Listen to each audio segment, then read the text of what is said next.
মুর্শিদাবাদে প্রায় ১৫০ কোটি টাকার প্রজেক্ট তৈরি হতে চলেছে এবার নতুনভাবে। আগামীকাল ২০ জানুয়ারি মুর্শিদাবাদ সফরে গিয়ে মূলত সেই সমস্ত প্রজেক্টের বিষয়ে ঘোষণা করবেন মাননীয়া মুখ্যমন্ত্রী, এমনটাই জানানো হয়েছে জেলা তৃণমূল নেতৃত্বের তরফ থেকে। তার মধ্যে উল্লেখযোগ্য বিষয় হলো, বাড়ি বাড়ি এবার বিনামূল্যে বিশুদ্ধ পানীয় জল খেতে চলেছে মুর্শিদাবাদ পুরসভাবাসী। পাশাপাশি জেলার মহকুমা ভিত্তিক নতুনভাবে আরও ৫টি হাসপাতাল সহ গঙ্গাকে দূষণমুক্ত রাখতে অত্যাধুনিক প্রজেক্ট তৈরি হতে চলেছে এবার মুর্শিদাবাদে।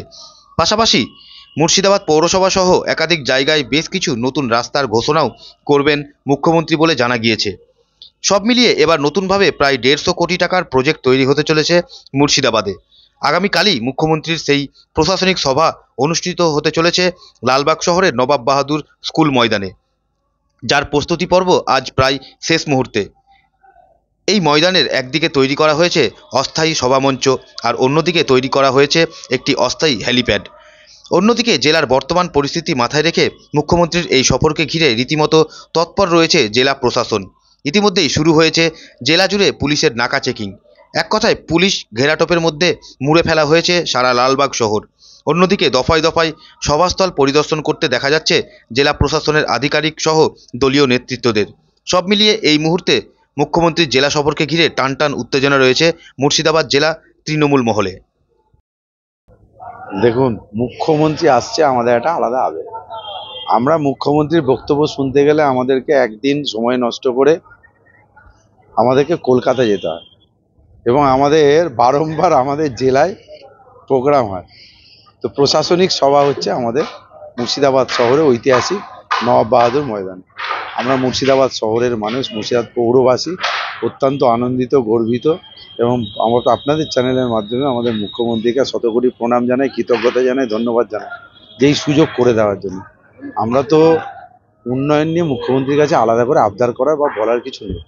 আমরা আশাবাদী এবং আশা রাখি যে আপনারা তো জানেন যে গত 40 বছরের পুরনো ঘণ্টাঘর, সেই ঘণ্টাঘর মাননীয় মুখ্যমন্ত্রীর হাত দিয়ে বাসছে, আজও অবধি বাসছে। এবং তার সাথে সাথে বাংলা বিহার উড়িষ্যার রাজধানী হিসাবে আমরা বারবার বলে থাকি, সেই হিসাবে আমাদের যে বাংলা বিহার উড়িষ্যার যে 3টে গেট, সেই 3টে গেটও আমরা রিনোভেশন করছি। তার সাথে সাথে মুর্শিদাবাদ শহরে ঐতিহাসিক নিদর্শনগুলো যেগুলো অবহেলিত, আগামী দিন সেগুলো সেজে উঠবে, জেগে উঠবে। প্রস্তুতিতে কতটা ব্যস্ত আপনার শহরে? প্রস্তুতি তো থাকবে, অলরেডি 300-350 মানুষ কাজ করছে। তো আগামীকালকে সঠিক টাইমে অলরেডি কমপ্লিট হয়ে যাবে। প্রকল্প মুর্শিদাবাদ পৌরসভার পক্ষ থেকে প্রায় 150 কোটি টাকার প্রকল্প আছে। তাতে রাস্তা আছে, ড্রেন আছে, আমাদের অত্যাধুনিক পরিষেবার জন্য সেগ্রিগেট মেশিন বসছে প্রায় 4 কোটি টাকার, এবং বাউন্ডারি ওয়াল হওয়ার জন্য 2 কোটি 40, 72 কোটি টাকার হচ্ছে আমাদের মা গঙ্গাকে যেন দূষণমুক্ত করতে পারি, তার জন্য 72 কোটি টাকার প্রজেক্ট হচ্ছে। এবং তার সাথে সাথে আমাদের মাননীয় মুখ্যমন্ত্রীর স্বপ্নের প্রকল্প বাড়ি বাড়ি বিনামূল্যে জল, আগামীকাল মাননীয় মুখ্যমন্ত্রীর হাত দিয়ে জলের প্রকল্প উদ্বোধন হচ্ছে। আপনি শহরের চেয়ারম্যান, মানে আপনার কতটা ব্যস্ততা এই মুহূর্তে? ব্যস্ততা তো থাকবেই, আমাদের মুখ্যমন্ত্রী আসছে। আমরা তো যেমন মুখ্যমন্ত্রীকে ভালো কিছু উপহার দেওয়ার জন্য প্রস্তুত, মুখ্যমন্ত্রী আমাদের ভালো কিছু দেবে বলে আমরা আশা রাখি। একদিকে পর্যটক, একদিকে এই সভা, করে সামাল দেবেন? কোনো অসুবিধা নেই, আমরা রুট সেইভাবে করে নিয়েছি যাতে পর্যটক। দেখুন, আমরা তো, আপনারা তো জানেন যে যবে থেকে আমি চেয়ারম্যান হয়েছি মানুষকে অত্যাধুনিক কিছু দেওয়ার চেষ্টা করেছি। আমরা যেন জিয়াগঞ্জ এবং বহরমপুরের মানুষ যেন ট্যুরিস্টকে টাচ না করতে হয় বা ট্যুরিস্টকে যেন অসুবিধায় না পড়তে হয়, তার জন্য কিন্তু আমরা বিকল্প রাস্তা করে দিয়েছি।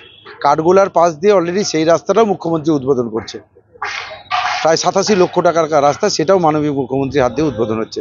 কাঠগোলা থেকে কুর্মিতলা, কুর্মিতলা থেকে ভায়া কুর্মিতলা হয়ে আমাদের রেস্ট্রি অফিস থেকে আপনি স্টেশনের পাশ দিয়ে যদি মনে করেন তাহলে মতিঝিল, আর নাহলে বাজার দিয়ে আপনি নিমতলা হয়ে ডাইরেক্ট বহরমপুর। এত শর্ট রুট, আরও শর্ট রুট আমাদের কিছু আছে, ডিএম সাহেবের সাথে কথা হয়েছে, সেগুলো আমরা করে দেবো। মুখ্যমন্ত্রীর দৃষ্টি পড়েছে মুর্শিদাবাদে।